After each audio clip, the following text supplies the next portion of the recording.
Everyone, good morning. It's so good to see you here on this Tuesday. Welcome to Up with KREM. I'm Tim Pham.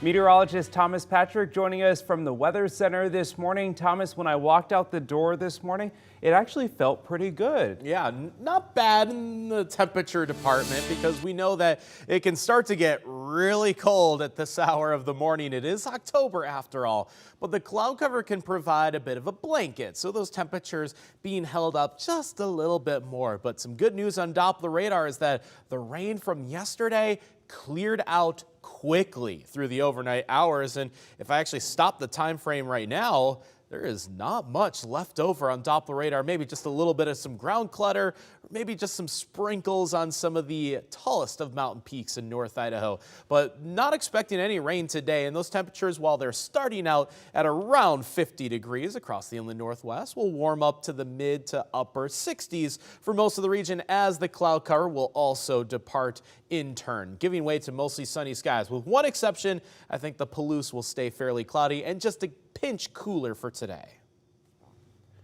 New in the last 12 hours, a busy night for the Spokane City Council. They talked about and voted on a few major issues. Here's a rundown of what happened. Up first, the City Council passed an ordinance to crack down on illegal massage businesses and human trafficking in the city. Here's what this means. The ordinance allows the city to deny or revoke licenses for massage businesses involved in illegal activities or employing unlicensed therapists.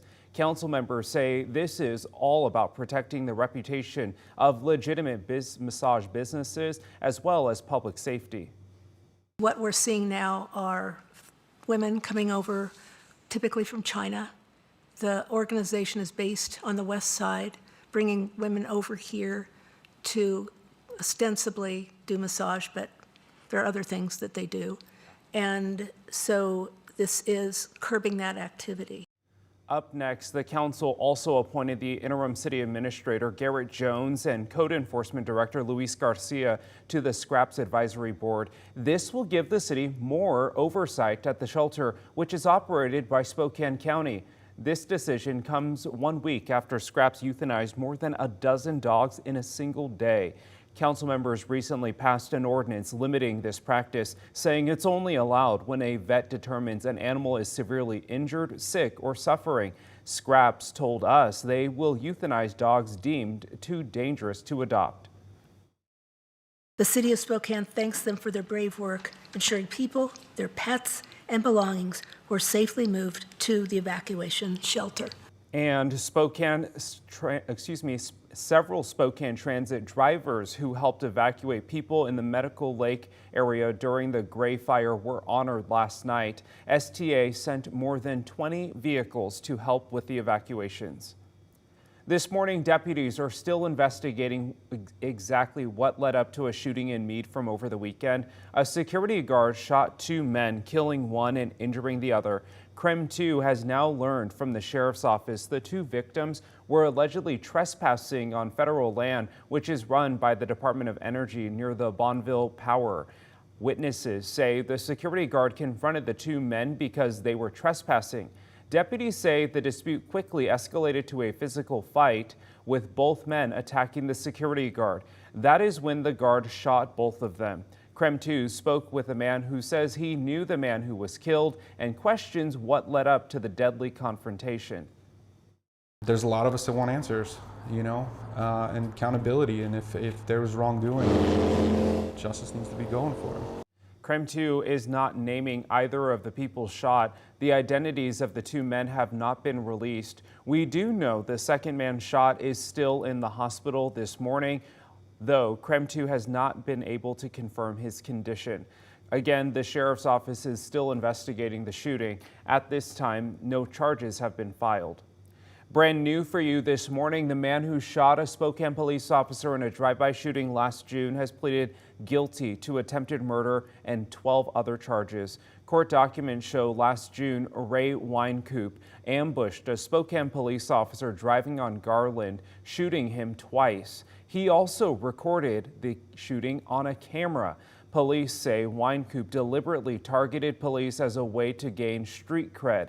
In a conversation recorded in jail, Wynkoop told someone he tried to, quote, shoot it out with every cop he saw. That police officer survived the shooting and spent a short time in a hospital, but is doing okay. Police arrested Wynkoop after he and the other suspect crashed their getaway car. Wynkoop could now face up to life in prison. He is set to be sentenced on December 15th. His co-defendant in the case, Isaac Ott, is still awaiting trial.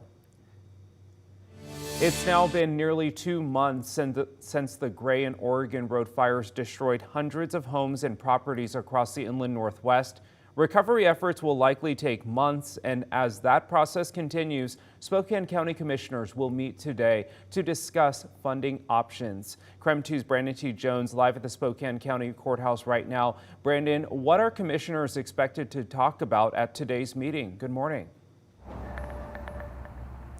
Yeah, Tim, well, that meeting is supposed to start around 9 a.m. this morning, so we'll be finding out new information and what they're going to be discussing at that time and provide you with updates once we get them. But as for the focus on this meeting, commissioners are gathering to kind of go ahead and discuss what the rebuilding process is going to be like from those fires. They'll also discuss matching fund options for debris removal regarding the Gray Road and Oregon Road fires. At this point, Governor Jay Inslee has set aside $1.25 million in emergency funds, which will go to asbestos testing. It does, however, remain unclear whether the areas impacted by the fires will receive money from the Federal Emergency Management Agency, also known as FEMA. FEMA offers 2 types of assistance: public assistance and individual assistance. During a recent commissioners meeting, officials learned the state threshold for public assistance is about $13 million in damages, and at this point, they do not qualify in terms of the damage from those fires. As for the individual assistance from FEMA, that will come down to who has insurance and whether enough homes were damaged and uninsured. As mentioned, today's meeting will begin at 9 a.m. and commissioners will go over all of those details. Once we have updates, we'll provide you and keep you updated on all of our platforms. For now, reporting live in Spokane County, Brandon T. Jones, KREM 2 News. It is 6:08. Let's take a look at your morning rush. More news in less time. Happening today, the Spokane Public School Board is set to vote on accepting a settlement from vaping company Juul Labs. The lawsuit argued Juul Labs intentionally marketed its vaping products to teens and deceived customers about the addictiveness of vaping. If the board approves the settlement, SPS would receive about $300,000. New details this morning. We now know the identity of a man killed in a shooting in northeast Spokane last month. The Spokane County Medical Examiner reports 32-year-old Devin Rodin was shot and killed. Spokane police arrested 19-year-old Abraham Valderez and charged him with Rodin's murder. He's now currently being held in the Spokane County Jail on a $1 million bond. And as of this morning, applications for the Idaho Launch Grants are officially open. The new statewide program offers scholarships to high school students to pursue in-demand careers. Graduating high school students or anyone earning their GED can apply. The state says it'll cover 80% of tuition and costs, capping out at $8,000 per person. Applications are due on November 30th. Well, the workplace dream is coming true for one Washington County. Starting this week, most workers in the San Juan Islands will shift to a 32-hour work week with no change in pay. It's the culmination of months of contract negotiations and input from employees. The contract is a 3-year term with check-in points at 6-month intervals. The 32-hour work week does not apply to first responders, emergency dispatch, or public works crews. And that actually leads us to our wake-up call question of the morning. This morning, we want to know if you would want to switch to a 32-hour work week, and then maybe tell us why. Someone writing into us, 32-hour work week would be great. Maybe it would feel more balanced, more time with family. I agree. I like that idea. A 3-day weekend would be amazing. And I think it really depends on the type of job. Don't you agree, Thomas? It really is about, like, if you're project-based, if you get your work done in 32 hours, what's the difference? Yeah, exactly. That's what I was saying. It's sometimes it's not about that volume. It's just getting your projects done and whatnot. Yeah, keep those Keep those messages coming in. We love to hear all about that. As for our weather forecast, great week of weather ahead of us after getting maybe a little bit of rain from last night.